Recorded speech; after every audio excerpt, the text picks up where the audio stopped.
Dr. Cobb, thank you so much for chatting with me today. I was super excited when I got the email that said you would be able to do this interview.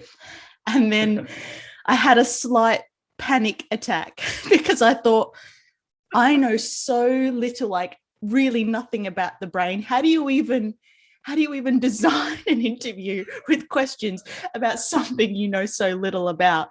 So that's my confession.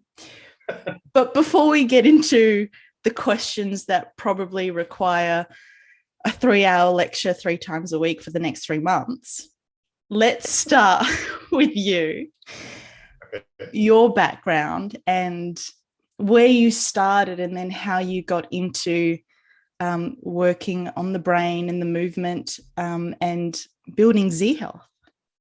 Okay, I will try to keep this brief. Seems like I get asked this in every podcast and interview, so I think my answer is getting shorter, but I'm not sure. In general, I've been fascinated with movement my entire life. Even as a child, I tell people I had this weird combination of probably good athletic genes and good athletic background with a lot of health defects as well. I had a bunch of birth defects, and so I was a good athlete whenever I was young, but I had asthma and all kind of digestive issues, a lot of pain issues.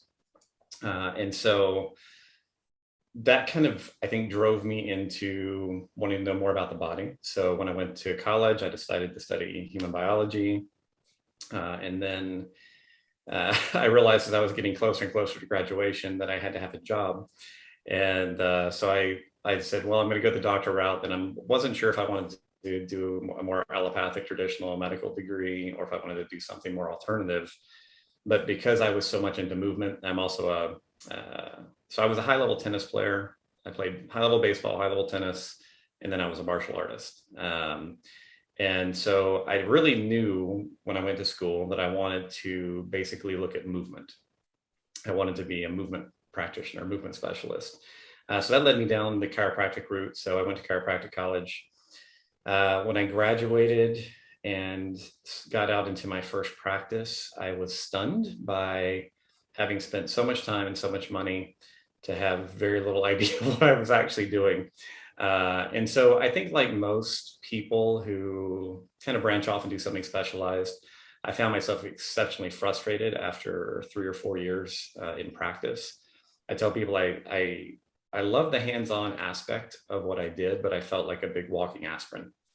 And it also became very apparent through multiple interactions with different patients that there were so many things I didn't know and so many things that I was missing. The kind of classic story I tell about this is I had a patient who had chronic neck pain. She came in to see me because I had kind of this weird practice where I did a lot of chronic pain work, and I also had a lot of high-level athletes, collegiate and professional. So she came to see me for chronic neck pain, and I was throwing everything I knew at her, right? At that time, I was doing mobilization, manipulation. We were doing rehab exercises, fascial work, all kind of PT modalities, ultrasound, etc. And I think I'd seen her 5 times. She really wasn't making any progress. I mean, she was nice, which most patients are. And they were like, yeah, I think it's a little better.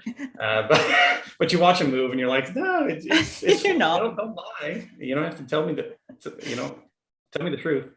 But she was very nice. And so I'd seen her on a Monday.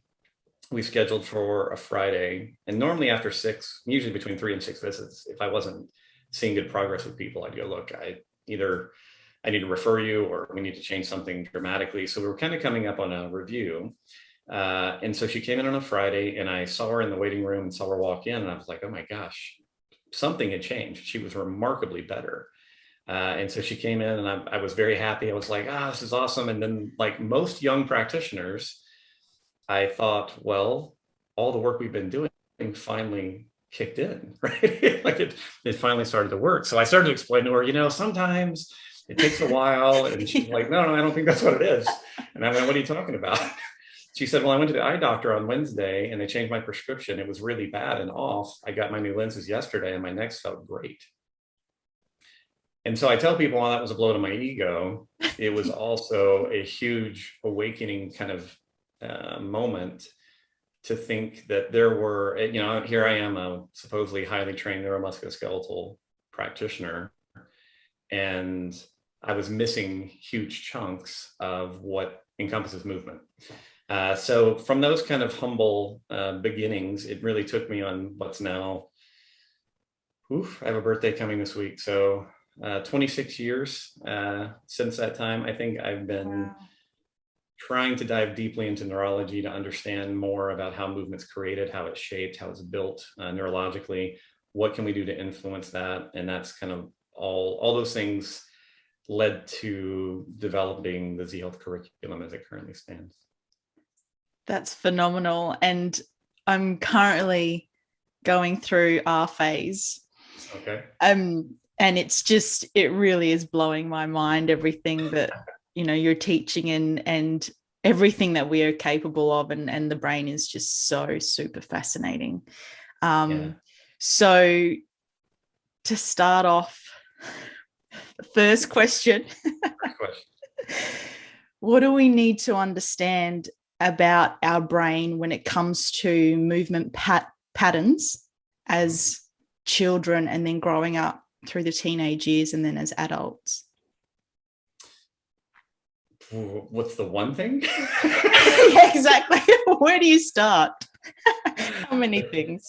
There's a lot that we need to know. But let me start with just some kind of basics.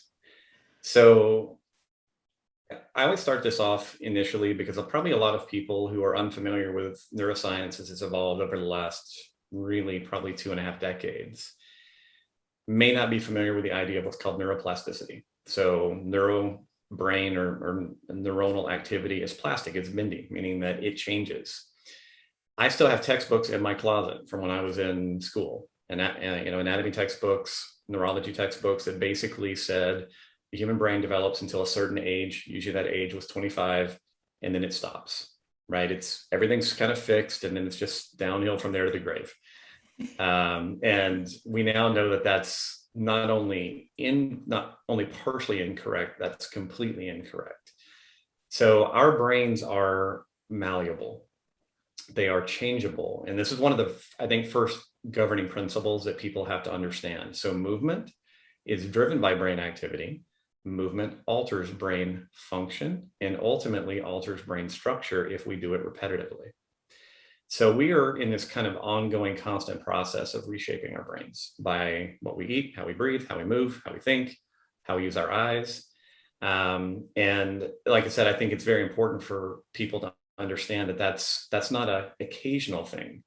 When neuroplasticity became common, at least a common term to be used in the industry, it was used around injury. So let's say you had a traumatic brain injury, you had a stroke. Well, they would say now plasticity will kick in as you start to rewire and use different areas of the brain to do different things. Once again, incorrect. That is true, but we are all experiencing plastic change over time. And like I said, that's very much driven by the choices that we make and by the way that we interact with the world. So that's number one, is that the brain's malleable. Number two, regardless of the age, we need to understand that there are kind of general systems principles that go into movement, right? So whenever we talk about movement at a very broad kind of 30,000 foot overview, we'll talk about major systems. So your eyes, your visual system, your inner ear or vestibular system, and then basically our somatosensory proprioceptive systems. So whenever we look at movement in a real environment, normally sighted people primarily use their eyes to move through that environment safely, right? That gives them the most information. What we fail to often take into consideration is that our eyes work intimately with our vestibular system, which is our inner ear, which keeps us upright.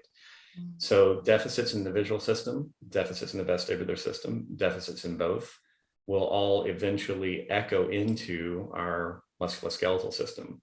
So whenever we're talking about movement, what we've been trying to get across in this industry for the last 2 decades is that movement is a sensory motor activity. It's not a motor activity, right?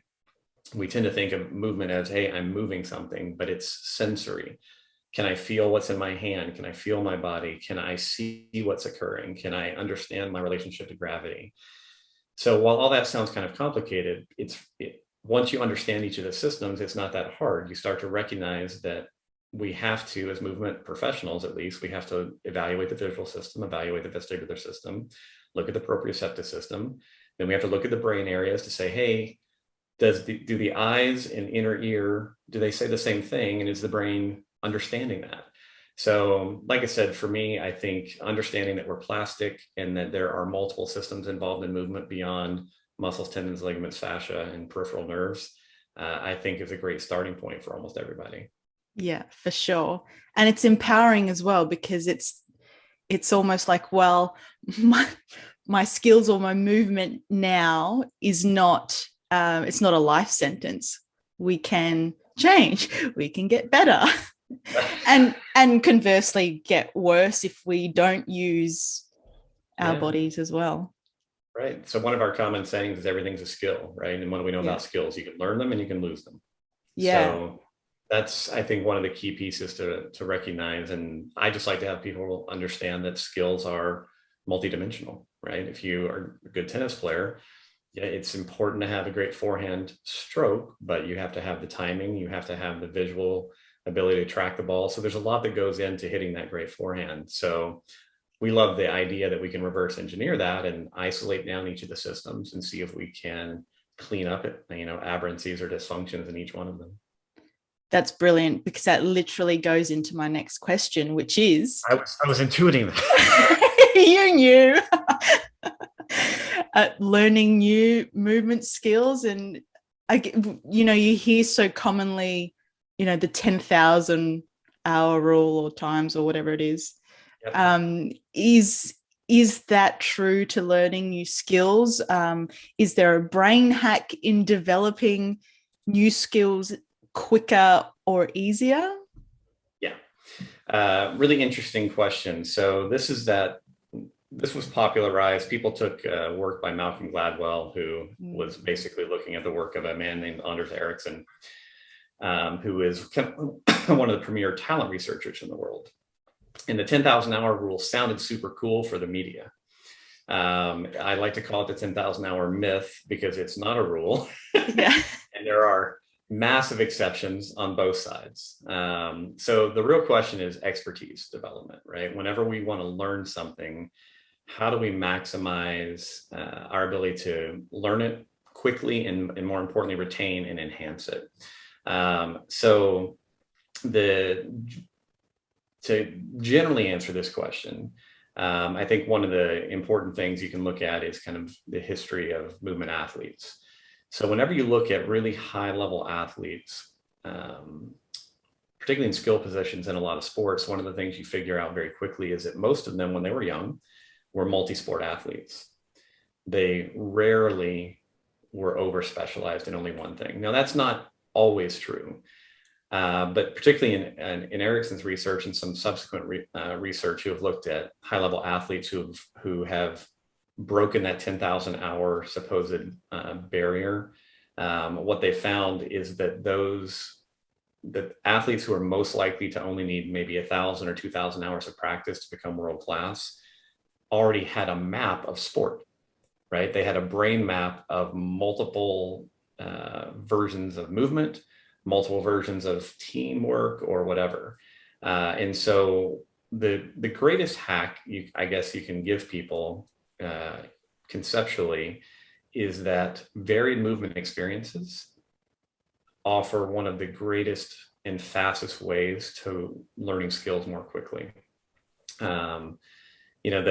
The kind of underlying factor in all this from our perspective is that we tell people that your brain wants to be safe, right? Number one, first and foremost, the job is not to perform. Your brain actually doesn't care if you can, win a gold medal. It cares that you survive the attempt at winning the gold medal at the most basic level. And so we use this concept of mapping all the time, right? If you've ever been driving in your car using your GPS and all of a sudden you lose contact with a satellite and now you don't know where you're going, all of a sudden what do? Well, you slow down, you start getting a little bit more nervous. Sometimes you have to pull over. You do something really clever, like hold your phone up to the sky. Look, it's closer, like right? if I just get it a foot closer, I'll find the satellite. So we do all these kind of weird behaviors because we don't know where we're going.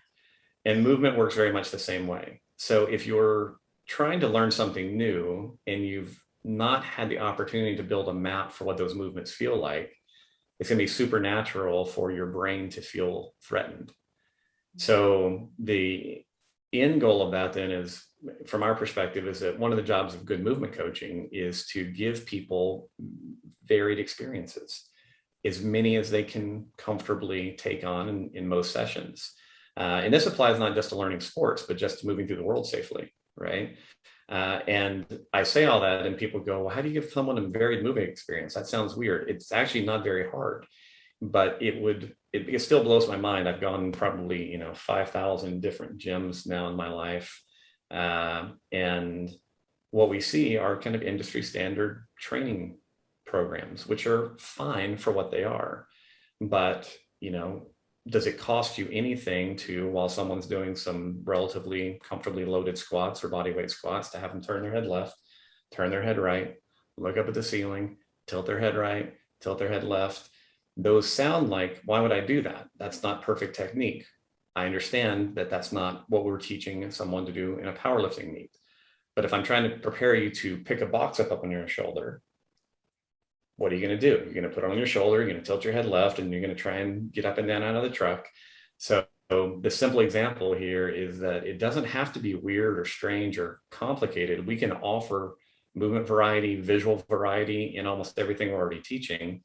And the benefit of that is we make the brain feel less threatened if it's required to go into any of those positions or adopt any of those aspects of movement in something new. So is it about doing the thing that we know how to do and then adding those new movements? Yeah. When it comes to speeding up the motor learning process, the more we can associate something with a new movement with something we already know, usually we will retain it or learn it more quickly. So for instance, whenever I was, I think 14 or 15 years old, I started teaching tennis lessons. I was teaching martial arts at the time as well. But I had the coach I was working with, I was teaching beginners. And we had kind of this very standard way of teaching. Here's how to do a forehand, here's how to do a backhand. And a lot of it was verbal description and visual description, right? You show them and then you tell them what to do. And even at that age, I learned very quickly that a lot of my students didn't respond very well to verbal descriptions. So I started trying to come up with, well, what is something that they already know, right? What is a shape, right? So if I were to say, what I want you to do is you're taking the racket back, is I want you to make an L between your racket and the wrist. And all of a sudden they go, oh, well, that's easy. So whenever we give someone a movement cue that's associated with something they already understand, they tend to learn it or pick it up much more quickly. Brilliant. So I'm not sure if you've kind of then answered this question, but I'll ask it anyway. If we're already good at a particular movement, and I guess we're talking now athletes who want to get that 1% better, how do we get that 1% better, faster, stronger? Yeah, that becomes you can take some of the things that we've already said and play with them, but that becomes a little bit more challenging because there's not going to be a super simple answer. Because whenever you look at someone who is already, 90% to their genetic capacity, now you become more specialized, where you have to start saying, what are the small things that maybe are happening in your neurophysiology that are problematic? Most of the elite athletes that we work with will wind up doing visual testing, vestibular testing, or specific joint testing. But the way that we wind up usually having to do it for these athletes is in the position of their sport, which is also something that I think is very different than what most people are familiar with. Most people, when they have their eyes tested, they're sitting in the chair and leaning forward into that little machine, or whatever. And that's cool. Tells us a lot of information, but you have to understand contextually that whenever we change body position, we change movement, we're going to change function everywhere. So particularly for a higher level athlete, let's say we've taught them a vision drill standing. Well, now we're going to put them into their sports stance. We're going to have them repeat that vision drill. This may sound weird, but if I have a gymnast who's struggling in handstand, guess what? We're going to do a supported handstand, and we're going to do the vision drill with them upside down. Wow. I haven't had a really interesting case. The reason it's always stuck in my head is just because of what it led to. We have a ton of trainers now in professional soccer, professional football around the world. And it started in Germany primarily, to the point now that the DFB, which is the primary, German football association and academy, they've now opened their own, what they call neuroathletic center, based on what we do. But it all happened after working with one specific athlete who was one of their top level Bundesliga players, and he was having ankle pain.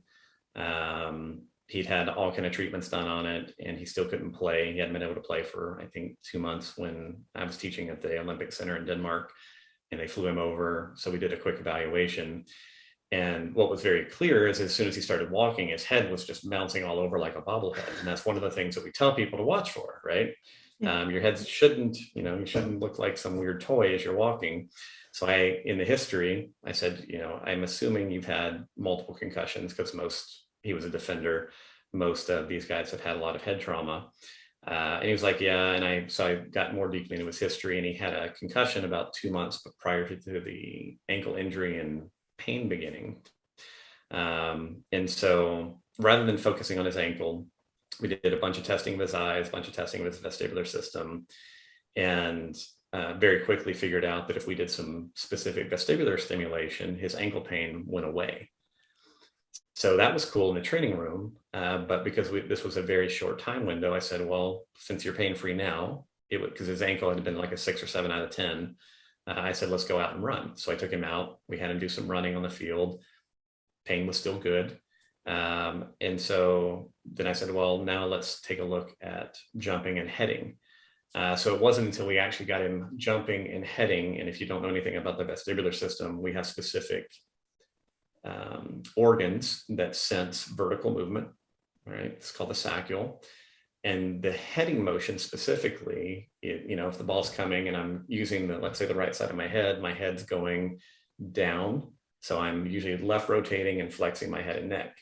Well, that is a stimulation for one also specific canal in the inner ear. So left side, he was fine. Right side, while jumping, his pain came back. So it wasn't until we got very specific with his sport activity that we were able to kind of very clearly figure out what part of the vestibular system was problematic for him.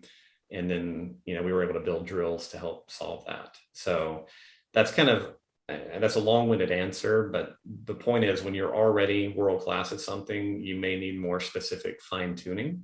And so it's impossible to say definitively it's going to be this or that. But what I can say is that whatever mobility work you're already doing, or whatever other rehab work you're already doing, you might find a huge benefit in doing it in the sport-specific position, like the spot where you're having the problems. That blows my mind. I mean, really. How long did it stick? So, going back, how long do you have to be doing those drills for it to stick? So, well, in that particular case, that one was one of those awesome fun ones, because we did one session in 2 hours and he was done. Like, his pain was gone. He went back to playing the next week. So that was cool. Now, is that the case for everybody? Absolutely not. So the thing you have to understand about neurology is that people right now, because this idea is becoming more common, people get really excited about it, because they go, hey, try a forward bend. Now do this with your eyes. Hey, look, your forward bend's improved. So that's a cool thing to see. But the important question is exactly what you asked, which is, well, for how long? So to understand why all this works or how it works, you have to know a little bit about the motor learning process, right? So whenever we are talking about movement and a movement assessment and movement evaluation, there are multiple levels in all that. So the thing that we see within a training session, so let's say you have a shoulder, you're having abduction issues. And I say, okay, I'm going to test your eyes. And I test your eyes, and all of a sudden your abduction improves by 30 degrees. Yay. That is called a change in motor performance, right? That's the kind of near instantaneous change that we see. And whenever we look at what's happening in the brain, we're seeing kind of almost instantaneous changes in blood flow and activation patterns in different areas of the brain.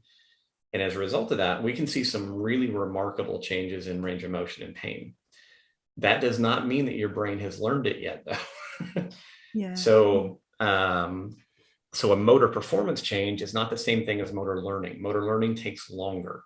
And motor learning is associated with actual structural changes in the brain itself. So once you've learned something, if we did a pre and post picture of your brain, we typically see changes in the thickness of gray matter, or we would see changes in the activation inhibition patterns. How long does that take? That also varies tremendously, person to person. In general, for something to become really sticky where, it was a problem, now it's no longer a problem, you are looking at probably accumulating somewhere between 60 and maybe up to 100 minutes per week of practice for 4 to 8 weeks. Yeah. And at that point, you can see some pretty significant change, at least on imagery. And again, it depends on the complexity of what we're trying to achieve. So, like I said, I love neuro because it's super cool and interesting to see people change like this. And sometimes it sticks. Sometimes it's literally done. But I tell people, don't be frustrated if that's not the case for you, because for most of us, we're going to have to put in some time and some effort. Because the way I explain it to clients is I go, look, we have to do it enough that your brain understands it's important. Yeah. Once it understands that it's important, it will begin to change. Most people wouldn't expect to do one workout and be as big and as strong as they want. Exactly. They know that this is going to be okay. I gotta at least get 3 workouts. So what, those 10 crunches don't give me a 6-pack? Come on now. I wish they did. We'd all be rich. Me too. But like I said, the cool thing is that we're getting more and more information and more data about how quickly the brain changes. I was just looking at a study this morning on vision training. It was just published last year. And they took 15 healthy people. It was a 6-week study. They were doing 30 minutes of training 5 days a week over 6 weeks. And at the end of it, they saw exactly what we're talking about. Big changes in the amount of gray matter in certain areas of the brain, different activation patterns. So the 4 to 6 week window, if you're doing consistent work 4 to 5 times a week, is a really kind of good benchmark for most people to actually create long-term or longer-term change in the brain. Yeah, brilliant.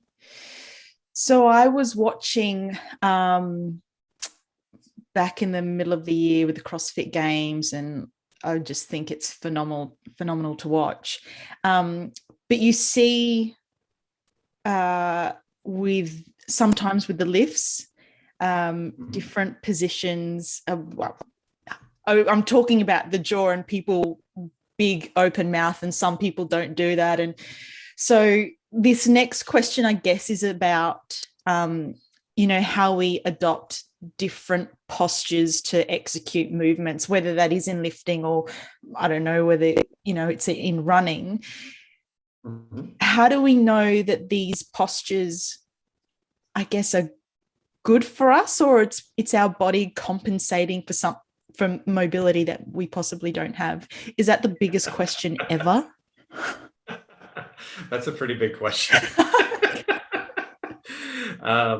So let's see how I can answer this.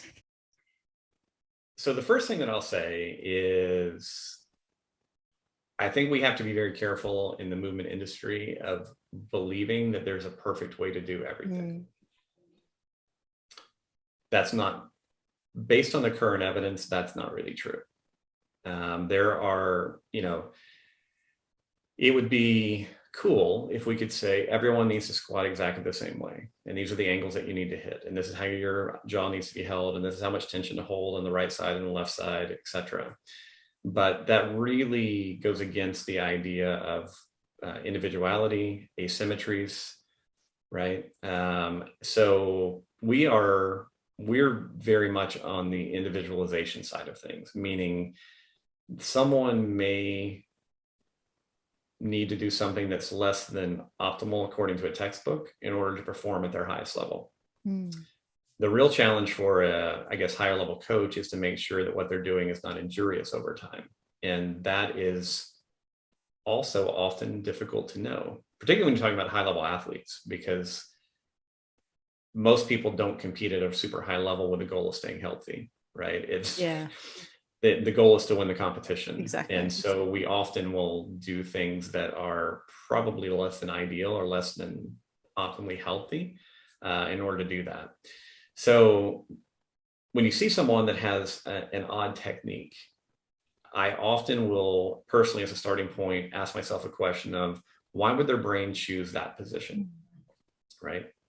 Because if you recognize that the brain will do many things to help reach the end goal, it may give you a lot of insight into what's going on with that particular individual and why.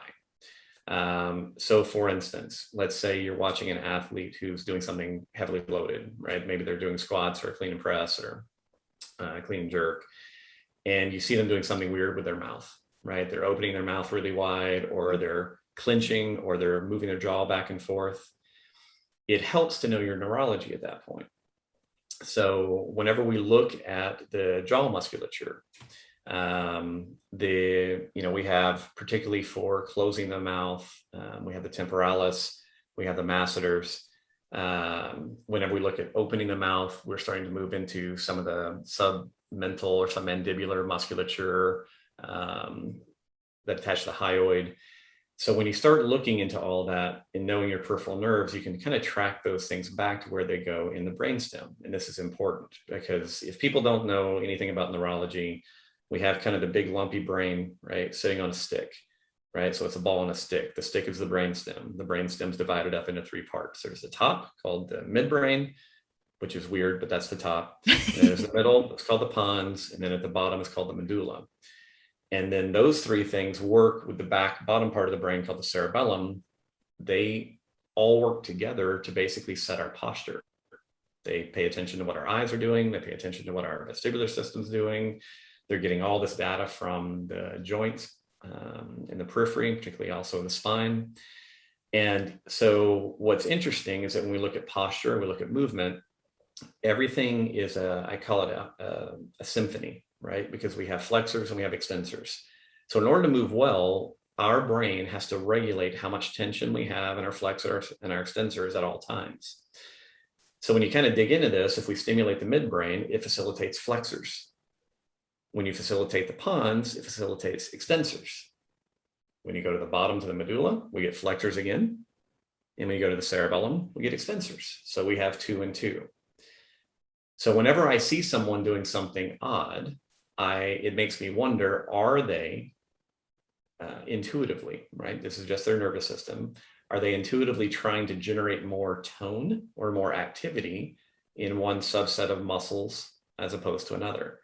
So you'll see a lot of people in the middle of a heavy deadlift, or as I said, clean and jerk or clean and press, because they require a tremendous amount of extensor activity. You'll often see them doing things with their jaw because the nerve that goes to the jaw muscles comes out of the pons. So the pons will become more active, which will often help with increasing extensor tone. So when I see things like that, and like I said, you kind of understand that on a neurologic level, I would then go in and I would test the different nerves that come out of the pons, because the pons has cranial nerves 5, 6, 7, and 8. So I would look at their jaw musculature, and that's a trigeminal nerve. It does all kind of crazy things in the body. And then the next nerve, 6, is called the abducens, and it moves the eyes laterally. So when I look in the distance, that's what, and my eyes diverge. That's what cranial nerve 6 is in charge of. 7 is the facial nerve. So that's in charge of all of our facial muscles. So when we see lots of people squinting and clenching and making weird faces, that's a cranial nerve 7 activation. And then cranial nerve 8 is the vestibulocochlear nerve. So all of those things can be involved in changing the amount of extensor or posterior chain activity you have going on. Right. So is that a little too much detail? Sorry, I'm not sure. It's so brilliant. I don't even know where to go to from there. With that, is that then a problem? Do you go, well, they've got so much happening in their face, like there's so much going on. Yeah. And one of the things to remember, just like the rest of the body, you have a right side and a left side. So if I see, for instance, if you watch an athlete who's maybe doing, like I said, a heavy deadlift, and they're really tensing up their face, and you see that one side of their face is really tense and the other side isn't, that may tell you that there's a weakness of the side that isn't really tensing. So it may be then that I'll see in that particular person, as they're pulling up in that deadlift, that they're actually rotating some because they're getting more extensor activity on one side than the other, because they're getting different levels of activation in the pons because of the cranial nerve 7. So it's very helpful then to look at that and go, okay, that's why I said I would probably take a step back from the deadlift and just say, stand there and smile at me. And if I see that your smile is really high on the right and low on the left, and all of a sudden I could think, okay, well, maybe there's a cranial nerve 7 deficit here that we need to do some specific training for. So that's, obviously that's a lot of detail, but it's actually not that hard. It's just knowing the basic anatomy and knowing the basic nerves and understanding how to do an evaluation, and then how to do some drills. Yeah. Awesome. Can you talk about tongue posture or position in terms of movement? So I can kind of give you my basic idea on this. It's a little hard to explain. You can give us the basic for everything, by the way. You don't have to preface your answer with that. Well, the hardest part about talking about tongue posture is this is so far down the rabbit hole that there's very little hard research on this. Okay. So I always try to tell people, when I feel very confident, I go, look, we can look at 12 different neuroanatomy books and they all say the same thing, versus there's like 3 studies on this and this is a big maybe. On tongue posture, we're still kind of talking about a big maybe. But in most, the work of a lot of dentists and orthodontia people who have actually studied the tongue posture and tongue position, the more ideal tongue posture, we think, is to place the tongue in what's called the spot. All right. So basically that means the tip of the tongue is placed just behind the front teeth, not touching them. And then the back of the tongue is actually pushed up and forward slightly into the roof of the mouth. So the way that we teach this is, and this is very common from speech language pathologists, it's called the cheesy grin. So you have them put their tongue behind the front teeth, try to lift the back of the tongue up. They do a really big smile and then swallow. And the swallowing will actually push the tongue up into that top posture. And accordingly, that is supposed to be the resting posture of the tongue, which it is not for most people. Even for people that have worked on this, most people will maybe keep the tip of the tongue behind the front teeth, but the rear portion of the tongue is rarely kept as high up into the palate as probably would be preferable. So, like I said, the question within all this is, how much time do I want to devote to this? Is it valuable? So when I was first learning about tongue posture and tongue position, I was looking at it more from a speech language pathology perspective. There was almost no data at all on performance. Like, does this really impact on how people move? Subsequently, over the last decade or so, there are a few studies that have come out that show that holding that more appropriate tongue posture influences balance. So we've seen a few studies of putting people on basically a piece of equipment that looks at sway. So center of pressure measurements, where are you on your feet? How stable are you?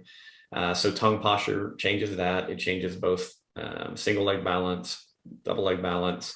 One of the most interesting studies ever, in my opinion, came out of Brazil, and I think it was done about 5 years ago. And they were doing very basic knee extensor testing, right? So like a knee extension. And they took test subjects and they had them use 3 different tongue postures, just kind of neutral, completely letting the tongue relax into the bottom of the mouth, and then basically taking the front of the tongue, putting up into that spot position and trying to make it a more active position. And the strength tests were off the charts better for the appropriate tongue position, as in 30% stronger. Wow. And what was really interesting about this study is that most researchers, when they do stuff like this, they don't really say much in the conclusions. But in the conclusion of that particular paper, they said, if this is true, and if this is confirmed in future studies, it calls into question all strength research ever done that didn't control for tongue position. And I was like, that's pretty bold. But anyway, so that one for me was interesting enough that it's something we started testing with a ton of our athletes. I can say in some instances, we see really dramatic changes in performance based off tongue posture. In others, I have not seen as dramatic an effect. So there's probably still, again, significant amount of individualization in this, but that's generally what we try to get people to do. That correlates well with getting people to do more nasal breathing, et cetera, anyway. So you really have to look at their breathing mechanics and breathing competency as a part of working on tongue position, because if they have a deviated septum or they're not good at nasal breathing, that's uncomfortable for them, then trying to move them to a new tongue position is going to be very, very difficult to achieve. So you really have to blend both. Yeah. Oh, well, since you brought breathing up, let's talk a bit about that and how to, I guess, look at someone and whether their breathing is optimal. So I have like 8 days of coursework on breathing, so I'm not exactly sure. If we could just condense that into the next 5 minutes. 5 minutes. Okay. Let's do some really, really vital basics. Nose breathing should be the primary goal for everybody for the most part, right? That's a starting point. Can you do nasal breathing? And obviously, in addition to nasal breathing, we have to look at the mechanics of breathing. There's a lot that goes into all of that, but basically the main things that I try to get across to people in the very, very beginning is, look, I want you to breathe in through your nose, and I want you to figure out how to create a 3-dimensional expansion, right? Traditionally in the physical therapy world, chiro world, rehab world, we had people do a lot of belly breathing. Belly breathing is actually not a great teaching cue. Because you get a lot of people that just figure out how to elevate their abdomen without really learning what we're trying to achieve, which is to move the diaphragm. So the easiest way to fix that is to take an exercise band or a belt and tie it around the abdomen and say, every time you breathe, I want you to try to create pressure equally all the way around, right? So we're trying to, we call it cylinder breathing, where we're trying to get people to both inhale and exhale relatively symmetrically and make sure that they're developing the capacity to do that. Once you've kind of gotten people breathing nasally, inhale, exhale, you're really starting to work on 3-dimensional breathing. The next thing is to be certain that the amount that they're breathing is appropriate for activity level. I kind of blame martial arts and yoga for getting a lot of people doing a lot of deep breathing when they don't need it. Breathing, respiration is supposed to be matched to activity level. So if you're not moving a ton, you shouldn't be breathing a ton, right? So sitting at my desk all day trying to remind myself to take deep diaphragmatic breaths probably is counterproductive and can drive me closer and closer to maybe a chronically hyperventilated state. Yeah. So we do a lot of work with what's called air hunger drills. If you're not familiar with like Buteyko work or oxygen advantage, those are that's a really, really valuable concept and approach, especially for initial respiratory rehab. Now, from there, it gets super fun, where we start to get much more into the sporting aspects of breathing, the strengthening aspects. So our typical progression is, let's work on nasal breathing. Let's learn three-dimensional expansion in the abdomen, the chest, and upper chest. Once we've done that, let's look at symmetry, right? Are you able to breathe relatively well on the left side and right side? From there, can you do it in positions? Most people, when they do breathing, lay on their back, put on soft music, turn on the candles, right? Lay there and focus on the breathing, which is fantastically relaxing, but it has almost no bearing whatsoever on learning to breathe under stress, which is really where we want it. So I emphasize a lot of positional practice. So let's get you into a push-up. Let's get you into a squat. Let's freeze you there. I want you to be able to do the same thing you were doing in a relaxed state under load. And once people start to get good with that, then you can start adding in the devices, inspiratory muscle trainers, expiratory muscle trainers. So doing basically weight training for the respiratory system, which is very powerful. It's fantastic tools. So we have all of that kind of collectively working together. You can have some pretty tremendous benefits on breathing. From my perspective as a brain guy, breathing is a absolutely incredibly powerful and vital tool for brain health, because your brain runs on oxygen and glucose. So if your blood gas mixture is screwed up, you have too much oxygen, not enough CO2, or vice versa, it's going to affect you neurologically. So we spend a lot of time looking at breathing to help facilitate better brain activity. Yeah. When I watch some powerlifters, I mean, you see them take a big gulp of air, hold their breath, and then load themselves and do whatever the movement.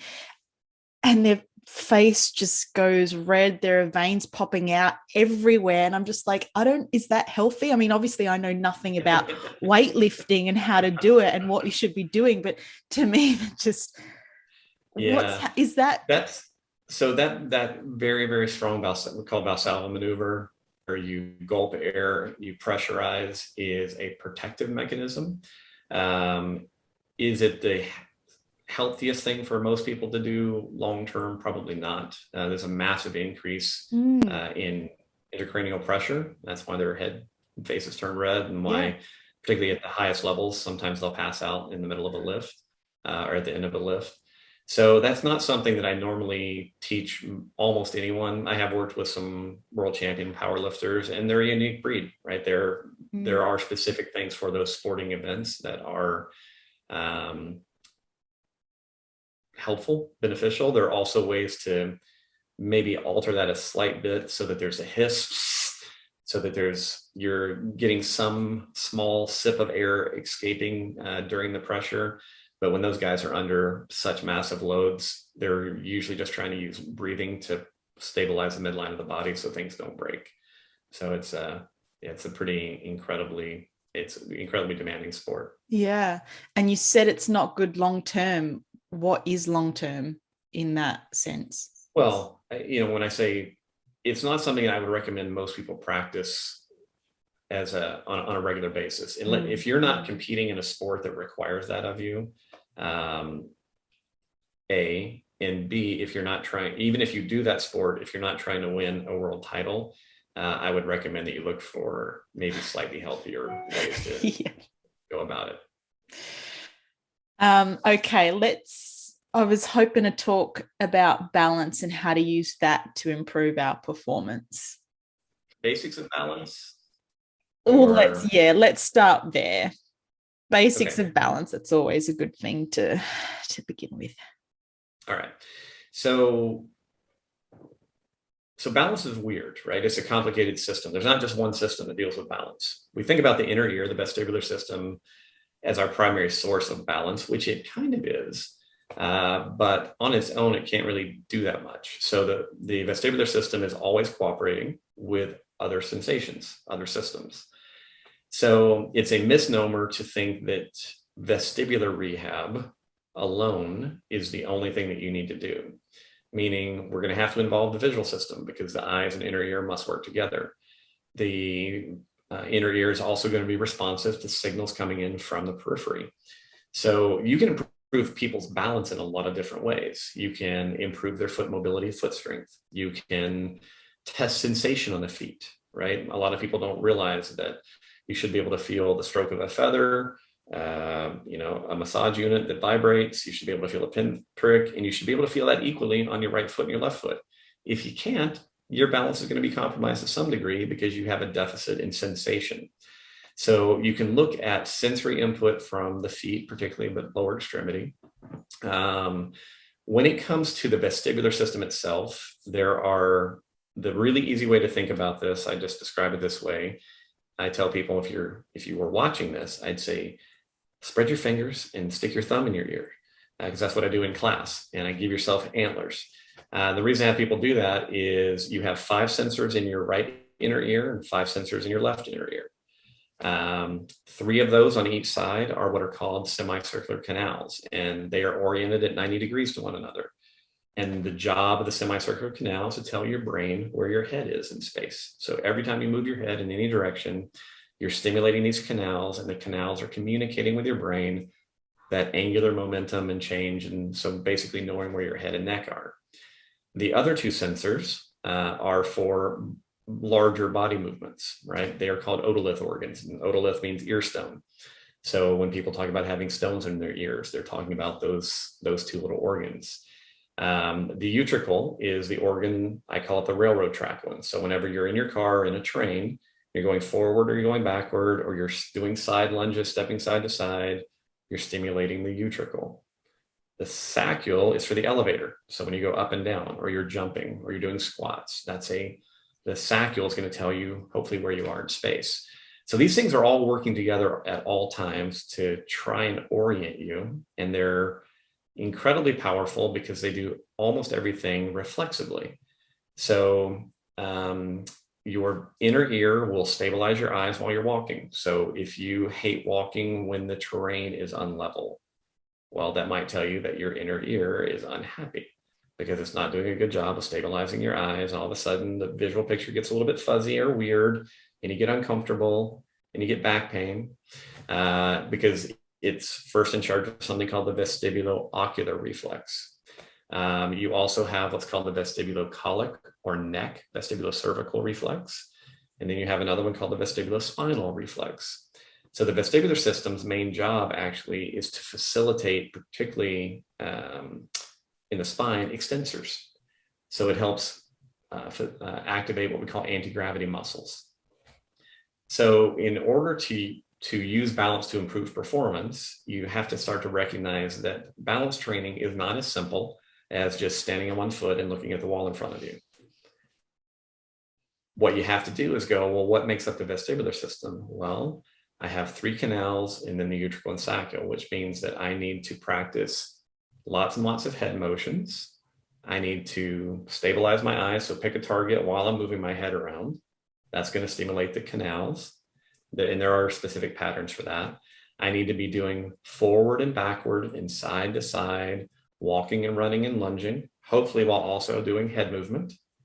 And then I also need to be doing vertical accelerations and decelerations. So I need to be stepping up or jumping up. And again, adding head movements to any of those can all create a big bolus or a huge stimulus for the vestibular system. In most cases, just figuring out how those sensors work and designing different exercises that cause them all to become more active will facilitate performance in most people because it's going to increase extensor tone. It's going to influence the posterior chain, which for most people is what they're going to need to improve anyway. Yeah. Brilliant. Is that helpful? That was so fantastic. Oh my God. People are going to need to pay for this. It's like a mini course. Sensational. Let's talk about pain. Pain is in the brain. Yes. Can you explain that? Because I feel like, even I have a hard time of getting my brain around that. That's okay. This is one of my favorite lecture topics, so I'm going to try not to. I'll try not to belabor this one too much because there's so much that you can go read now. but I think it's really important what you said, which is hard to get your brain around. I've been teaching this for 20 years. It's still hard for me to get my brain around. Yeah. Right. Thank goodness. But here are the basics of what we know at this point. Pain neuroscience is very, very clear that pain, what you feel, right? As in, my shoulder hurts, or my knee, or my back. That is a opinion, if you want to call it that, or a creation of the brain. It is not specifically in the spot that you feel it. It's not from the tissue. In other words, tissue on its own cannot hurt. You have to have the signals, what are called nociceptive or threat signals, go from the tissue to the spinal cord, ascend through the spinal cord, go into the brain, and then go to multiple areas of the brain, and the brain has to evaluate it and then decide if this signal is threatening enough that it needs you to change your behavior. So pain, as I tell people, is really a tool the brain uses to get you to alter something. Change how you're sitting, change how you're moving, change where you're looking, change who you live with, change where you work, right? I mean, yeah, it really is an incredible tool, but it is also incredibly imprecise. And I think that is one of the most challenging things that we've learned, because as children, we have this experiential knowledge of pain, right? I'm 3 years old, I'm running and I fall and I scrape my arm and there's blood and I'm crying and mom's crying. And all of a sudden I get this learning process, because it's a very intense experience, that when I have done something, I'm going to experience pain. So we tend to learn really early on, or believe that we've learned really early on, that an injury, or that pain is equated to an injury. And I think that is the hardest thing to get people to understand, that that's not true. Because how many times in your life have you looked down and gone, well, I'm bleeding, or that's weird, where'd that bruise come from? Yeah. So we need to recognize that pain is a signal. As I tell people, it's an action signal, it's a behavior change signal. It may tell you that there is local inflammation somewhere. It may tell you that there's damage in a given tissue, but it may also be telling you that there's something else wrong. And it's just choosing that area because maybe you were hurt there before and you got really good at that particular pain signal. So it is like I said, it's a challenging concept, but I think if I could take everything out of our curriculum and give one thing to the world, it would be a better understanding of pain. Because I think once you understand it more, you fear it a lot less. Yeah. And I think that's one of the most critical things. And, I get questions all the time, because it's really hard to wrap your head around to say, no, I understand that that's what the science says, but my knee hurts. Exactly. Right. So I know it's my knee. Maybe it is, maybe it isn't. Maybe it's your ankle. Maybe it's your hip. Yeah. Maybe it's your spine. A lot of people with hip and knee pain, it's not any of those things. It's that they have some irritated viscera in the gut, because the gut actually, and like the hip leg, share the same spot in the spinal cord. So by the time information gets to the brain's like, I'm not really sure where that problem is. Yeah. So it will maybe choose a somatic tissue, a muscle or tendon area to give you pain because it's easier for it. So like I said, there's a lot of weird complicating factors that come into pain. And like I said, I think whenever you can wrap your head around the idea that it's telling you to do something different, that's where it's really useful. And you also need to be comfortable with the idea that your brain is very capable of shutting off or ignoring pain if something else is more important. I used to work with the military. I used to train a lot of special operations soldiers. And obviously, for the last 20 years, guys have been working around the world, and I've worked with a lot of guys, 7 particularly that I know, that have been shot on deployments. And when I had a chance to debrief them afterwards, I would always ask them, did you feel it? Because early on, whenever we were first training guys in the early 2000s, we had to change because guys were coming back.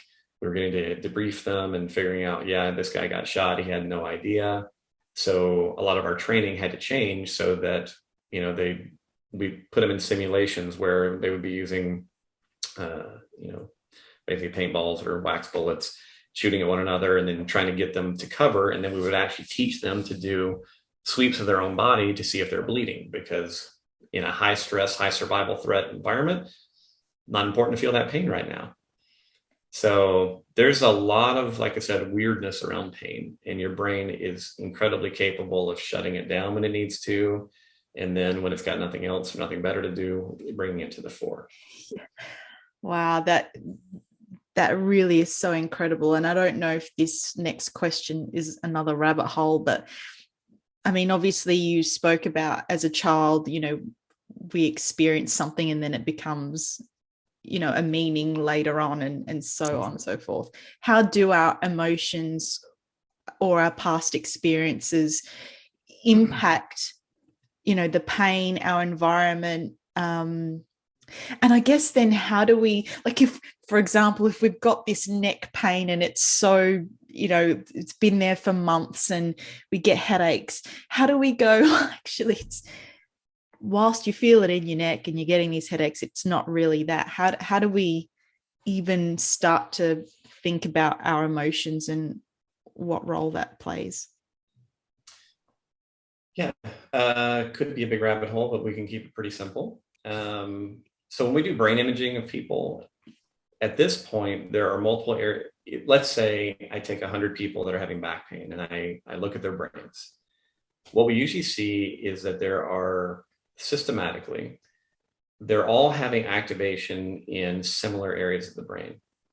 However, there will be individual patterns for each person, even though they're all complaining of the same thing.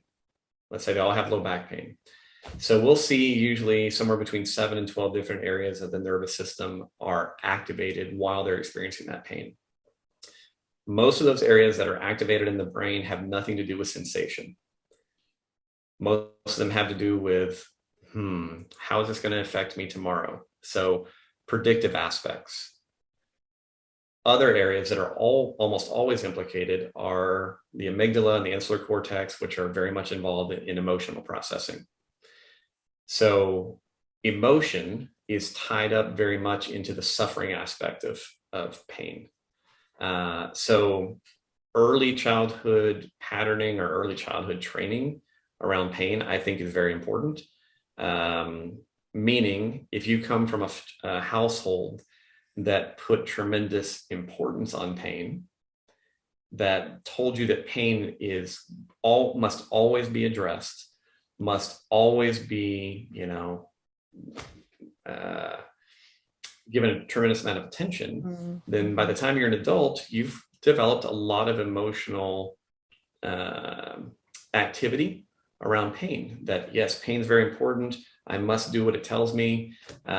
Conversely, you also have kids that grow up in households where, everything is, you'll be fine. Walk it off. Yeah. Right. So emotion, as I said, then gets tied up into the whole pain experience very much. So when you are experiencing pain on a regular basis, you've got that, your neck's killing you and you've got a headache, and there's an emotional component to it, right? Where it's making you angry or you're sad, you're frustrated. It can be very helpful to actually try and separate the two mentally, to go, there's a sensation and then there is the emotion. Because sensation is just sensation. Emotion is what adds, like I said, the suffering aspect to a lot of it. So when you look at a lot of the kind of modern pain neuroscience approaches to this, this is where we talk a lot about mindfulness skills, versions of meditation. There are a lot of visualization skills that you can bring into play. I could go on and on. The number one thing I think it's important for people to start to recognize is that if you've had pain for 6 months, and maybe you've seen a doctor or whatever, and you feel comfortable that nothing is seriously wrong, you have to give yourself permission to go, it's just pain. Because you get into what we call this kind of chronic pain cycle where you hurt, you become afraid that moving more will actually induce injury. So you then reduce the amount of movement that you're doing, which usually reduced movement will increase your pain, not decrease your pain, because an area of the body that we're not moving is actually very threatening to the brain. It's not getting the signals that it needs. It's not getting the stimulus that it needs. We'll typically then hold that area tighter, which will change blood flow in that area. So movement is a great medication at some level, but what you wind up having to do is convince yourself or understand that the movement, while scary, is not damaging. So there's a lot of, as I said, kind of mental, maybe gymnastics you have to go through and some education just to start to recognize that what you're feeling, even if I move and it hurts a little bit more, that doesn't mean that you're hurting yourself more. It's just, again, it may be an increase in the threat signal for a variety of reasons. Mm-hmm. So normally what I do with a lot of people after we have some discussions around pain and I give them some stuff to read, I'll say, okay, tell me about your neck. And they'll say, oh, it's just killing me. And often when you ask someone about neck pain, you'll say, well, what hurts? They'll say everything. And I'll go, okay, well, what about turning your head this far? And you guys can't see that, but I turn my head about, a centimeter. And I go, well, no, that doesn't hurt. All right, well, then show me where it starts. So maybe they turn 10 degrees and it starts. I go, okay, great. So you have from 0 to 9 that's pain-free. I want you to move as much as you can through the day in that pain-free range. And while they're doing that, maybe I'm having them do some breathing and I'm trying to get them to also pay attention to the fear they're experiencing around the pain. And often having someone move in a completely pain-free range of motion or even just visualize moving pain-free, if they do that enough during any given day, is enough to really start to alter the pattern that they're experiencing. Amazing. Do you need an electrolyte break or something? I mean, few questions left. Okay. I wanted to talk about injuries. Obviously, I said before, I'm doing the R phase course and it's blowing my mind. And one of the things that you mentioned, I hope I don't butcher this, but people with, say, like one-sided injury or decreased range of motion. So their mobility is not as good on one side as it is on the other. And then working the other side to help improve that. Yep. Can you explain that a bit? Sure. Yeah. So one of the things we talk about in neurology a lot is we're looking for patterns, right? And one of the most kind of classic weird patterns that you'll see, because if you think about the body mechanically or biomechanically, when we're walking, we are what's called a contralateral biped, right? So my left leg works with my right arm, right? As we're walking, and most things in the human body are wired for gait, for helping us move. So it's weird then when someone comes to you and you say, okay, what's going on? It's like, I've got pain on my right shoulder, my right elbow, my right hip, my right knee. So they're telling you that I have an ipsilateral pain pattern. An ipsilateral pain pattern in a contralateral biped is kind of weird, but it should make you think more neurologically and less biomechanically. Like a contralateral pattern would be my left hip and my right shoulder hurts. That's pretty common. You'll see that too. But anytime we see this kind of ipsilateral pattern, it makes us think again about the brainstem. So remember, we've got the ball on the stick. Whenever we talk about the brainstem, there are some structures in there. And one of their primary jobs is to help decrease ipsilateral or same side pain. All right. So the area that we're talking about is called the PMRF, pontomedullary reticular formation. There will be a test. I was going to say, I know that one. So this is part of the pons and the medulla, and also it actually involves some of the midbrain. And when that area is activated, one of its jobs, like I said, is to create inhibition of ascending, what are called nociceptive signals. All right. So in other words, its job is to decrease the amount of pain we feel on that same side of the body. So the next thing you have to think about then is, okay, if I have a problem in my right brainstem giving me this right side pain, what do I do about it? So then you have to go above the stick and go, well, how does the right side of the stick get stimulated? Well, the way it gets stimulated is if we increase a lot of activity on the right side of the brain. So your brain's divided, you have a right side and a left side, and a lot of the descending flow from the right side of the brain is into the right brainstem. So now if we think about, okay, well, how do I increase activity in the right side of my brain? Basic rule of neurology is that voluntary movement on the left side of the body is controlled by the right side of the brain. So if I have a lot of right side pain, that tells me I need to increase activity in my right cortex so that my right brainstem can become more stimulated. Simple answer then, do tons and tons of left side work. So when I do lots and lots of movement practice and strength training on my left side, I'm going to encourage right brain activity. The right cortical activity is going to increase right brainstem activity, which hopefully will improve the inhibitory aspects of pain on the right side of the body. That's the basic explanation. You can actually see that this isn't just weird Z Health stuff. This is a pretty well known what's called a cross transfer effect in strength training, where if I've got a immobilized limb, if I keep exercising the opposite limb, I can maintain some strength and muscle mass in the immobilized side. And there are a lot of, like I said, weird interconnecting patterns in the human body. So we know that if I work on one side of the body, I'm going to have contralateral effects. This is just a kind of unique way to look at pain. It's so phenomenal. It's one of those things, because I'm a massage therapist, and there's so many times people have come in and they'll be like, oh, my right shoulder hurts and my right hip and my right knee, it's all on the right side. And I'm like, but that doesn't make sense. Exactly. And yeah. Now I have kind of a better idea. Yeah. And that's kind of cool too, to understand as a massage therapist, is it's not just movement, but also sensation. So all left side sensory input. So if I'm touching the skin or vibrating or moving the skin on the left side, that will also increase right cortical activity. So the right side of the brain is basically in charge of the left side of the body, whether I'm touching it or moving it or doing both at the same time. So it actually works really, really well for manual therapists and also movement therapists to think about this kind of contralateral movement pattern for that, all right side pain or all left side pain. This has been so sensational, and I could ask a bazillion more questions, but we'd be here for weeks. So I understand. Dr. Cobb, thank you so much. Where can people find you, your work, and of course, if they want to do any of the courses that you run? So our website is zhealtheducation.com or zhealtheducation.com, depending on where you are in the world. That's the easiest place to find out about the curriculum. We have a really extensive curriculum, obviously, because we're doing neuro. We have about 500 hours to go through our full curriculum, and then we have a master practitioner program as well.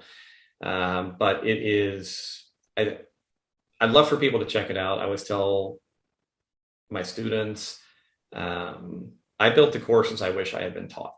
Yeah. Right. That's been my goal as an educator throughout my entire career. So there's so much fun stuff, and neurology is really exploding now. And, we are, one of the things about our business and the way we've built our model is it's constantly changing, right? We have a curriculum, but we're updating it every 6 months. We're constantly in the research. So if we find something cool and something new that works better, we're always changing and adding. So zhealtheducation.com is our website. We're very active on Instagram, or Mike is very active on Instagram. I make the post and she handles the rest of it, which is just ZHealthPerformance. We have a YouTube channel, which has, I think, over 1,000 hours of free blogs and free information. So if people are really new to this and just interested in the concept of, a brain-based approach to movement, I would really encourage you. We have a free course. It's called NeuroFundamentals. We have an ebook format, which is about an 80-page ebook that just goes through some of the basics of what we discussed here. If you prefer video, it's also an 8-hour online class, and you can just register for it and take it for free. We are not pushy or anything, so we're just trying to get the word out to people that are interested and want to bring the brain back to the body, because I think it's something that's been lacking for a long time. Oh, absolutely. And it really has changed the way I treat, the way I think about approaching a treatment, even the way I train myself. So it's phenomenal work, and you've you've done it in a way that it makes learning easy and fun. It's amazing. I appreciate that. That's always been my goal. I think people learn better when they're laughing and enjoying it. Yeah, for sure. Well, let's finish this off with one last, probably incredibly massive question, but I never know.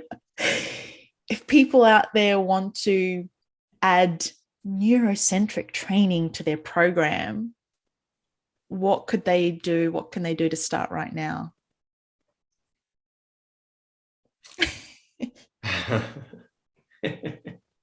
So here's what I would actually encourage. So in the podcast, we talked about some basic ideas around breathing. And we talked about some basic ideas around the vestibular system. Those are great places to start. If you did nothing else, just beginning today or tomorrow, grab an exercise band, tie it around your abdomen, wear it while you're sitting at your desk, and then when you get up to train, and see if you can just focus on three-dimensional expansion, breathing in and out through your nose. I know that seems really silly, but that is a great starting point for changing brain activity, brain activation, starting to manipulate oxygen and CO2 levels just with some basic breathing activities. We then talked, like I said, about the vestibular system, and just really encouraging you to think about, if you remember the 5 sensors, think about what you haven't been doing.